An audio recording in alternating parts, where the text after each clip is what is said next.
South Australia, meantime, they're lifting restrictions for travellers from the ACT from midnight tonight. Let's go live to Emily Burley. Joins us. Emily, those travellers will no longer be made to isolate for 14 days.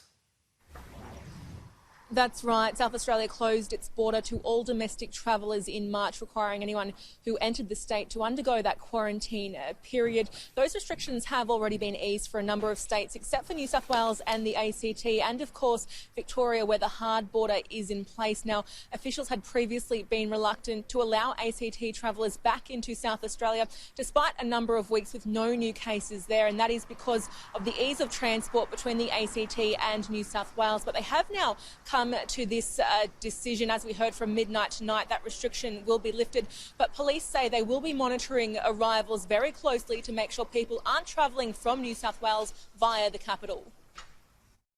They will be required to still fill in the pre-approval online, as with all other safe community transmission zones. This is our way of assuring as best as possible that those people travelling between South Australia and other places have not exposed themselves unnecessarily to the risk of contracting COVID-19 and therefore bringing it into South Australia.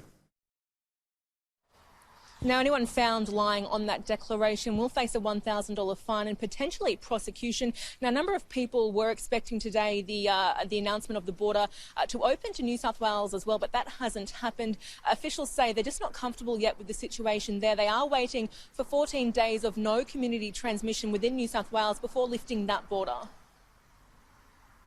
We'll continue to monitor the performance of New South Wales as it relates to community transmission and identifying the sources of those community transmissions.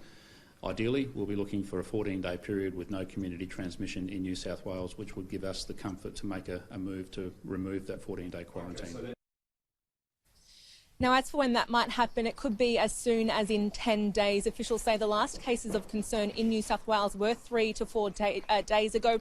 But we do know that community transmission figure is always changing. Often a link is found for a case previously thought to have been community transmission, and it is taken off that tally. But at the moment, it looks like it will be at least 2 weeks for the New South Wales, the SA border to open to New South Wales. And Kieran, we heard again today there are no plans for the hard border to be lifted with Victoria.